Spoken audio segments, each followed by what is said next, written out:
Hello mga kakusina! Ako po ulit si Ate Angel ng Kusina ni Angel, and for today's video, gagawa na naman po tayo ng another dessert recipe na baka hindi mo pa nagagawa or nasusubukan sa iyong kusina, kaya't panoorin mo na ang buong video dahil madali lang po ito. So una, naglagay po tayo dyan ng isang sachet or 24 grams ng Menu Magic na buko flavor jelly powder.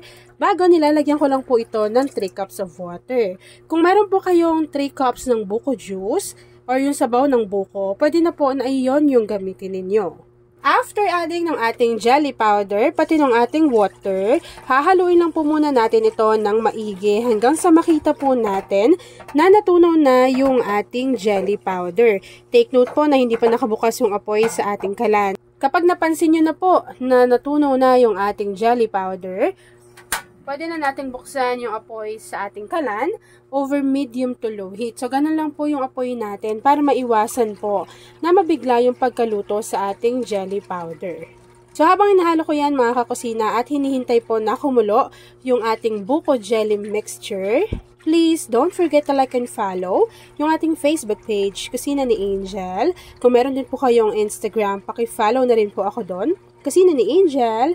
At kung gusto mo namang mag-share ng mga niluluto mo everyday, pwede kang sumali sa ating Facebook group. Andyan lang po yan sa ating Facebook page. And yes mga kakusina, yung ginagamit po natin na kasirola, ito po, isang set na yan. Ito yung kanilang saucepan.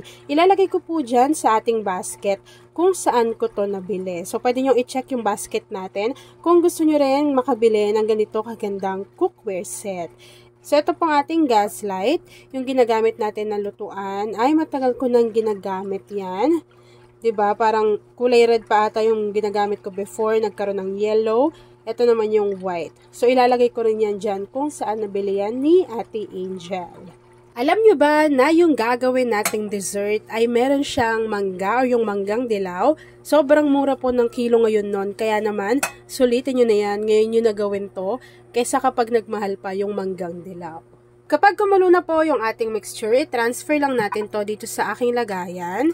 Tapos po, hihintayin lang natin yung mag-set or mag-firm. By the way, ito nga palang pinagsalinan ko. Ngayon ko lang mai-share sa inyo yan. Sobrang tagal na po sa akin nito. And hindi talaga ako natatakot salinan niya ng mga may init na niluluto ko. Kasi po, talagang naa-absorb niya and hindi po yan nagkakarak. So kung gusto niyo yan, ilalagay ko rin yan dyan sa basket para mabili ninyo. Trusted na po yan ni Ate nyo Angel. Sobrang tagal na sa akin nito. Eto pa nga, alam nyo ba, sobrang dami nag-trend no video sa atin gamit itong aking mahiwagang mixing bowl. Sobrang tagal na rin sa akin ng mixing bowl ko na to. And kung makikita nyo sa lahat ng videos ko, kapag gumagawa tayo ng mga salad, ito yung ginagamit ni Ate nyo Angel. And ganyan po yan kakapal, kaya solid and talaga namang matagal yan masisira. Tignan nyo naman, halos walang scratch yan eh. Sobrang tibay niyan. And meron din po siyang ganito. Kaliit na size. Sobrang dami niyan dyan. Ilalagay ko na lang din sa ating basket kung saan ko to binili.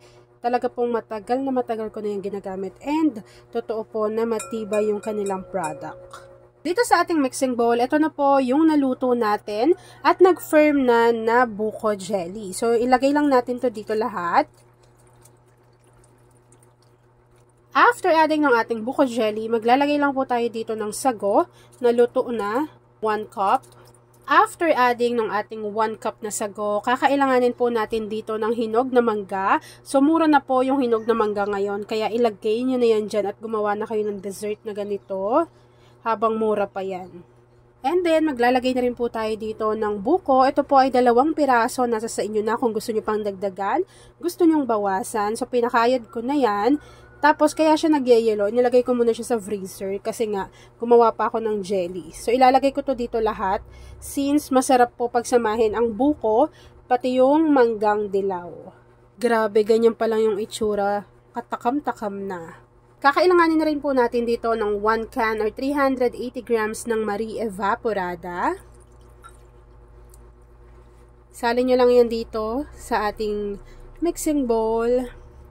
Maglagay na rin tayo dito ng 1 can or 380 grams ng all-purpose cream. And of course, kakailanganin din po natin dito ng 1 can ng Marie Condensada. So, ilagay nyo lang yan dyan lahat. Grabe, na-excite na ako sa dessert natin. Nagawa ko to before pero tagal na nun. Gusto ko ulit makatikim kasi nga gumagawa ko nito kapag sobrang mura lang nung kilo ng hinog na mangga. Even yung buko medyo mura ngayon bumalik siya sa 25 pesos. Sa inyo ba mga kakusina, magkano ang kilo ng hinog ng mangga pati ng buko? I-comment nyo na yan sa ating comment box section. Hindi pa dyan nagtatapos dahil kakailanganin pa rin po natin nitong 1 cup ng nata de coco. So ilagay lang natin to dito lahat. Medyo maliit yung mixing bowl ko, no? And of course, kapag napagsama-sama na po nating lahat yung ating ingredients dito sa ating mixing bowl, hahaluin lang po natin ito ng maigi. Tapos po, kapag lumamig na yan, pwede nyo na po yung i-enjoy. Nasa sa inyo din kung patatagalin nyo pa siya sa inyong chiller para po mas kumapal pa yung consistency ng cream. Pero kami po, since paborito namin to at talaga namang inaabangan namin yung mga ganitong klaseng dessert, konting palamig lang sa ref ay okay na sa amin to. 'Di ba? So, ilalagay ko lang to sa aking chiller. Tapos po, ipapakita ko na sa inyo kung ano yung natapos nating easy dessert recipe. Grabe, ang bango, sarap. Kahit naka-diet ka, mapapatikim ka ng ganitong klaseng dessert. Tignan nyo naman yan. At ayun na nga mga kakusina, tapos na po ang ating easy dessert recipe na mango buko salad. Yan no. Kung nagustuhan mo yung ating video, please like and share this video. At kung hindi ka pa nakakapag-subscribe sa aking YouTube channel na Kusina ni Angel, please click subscribe button, click mo na rin yung notification bell, click all para lagi kang updated sa bawat ina-upload kong mga videos. At kung isa ka din sa buko at mango lover, say hi Angel sa ating comment box section. Grabe, yun lang mga kakusina.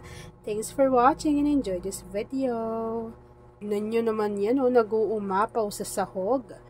Palamigin nyo pa yan Ako po, okay na sa amin yung ganito lang kalamig. Pero nasa sa inyo yan kung gaano nyo siya katagal ilalagay sa inyong chiller para po mas malamig, mas masarap. Pwede nyo pa rin pong dagdagan pa yan ng mangga. Nasa sa inyo na po yun kung paano nyo yan didiskartehan. Kung libre yung mangga sa inyo, 'di ba? Bagay na bagay din yan.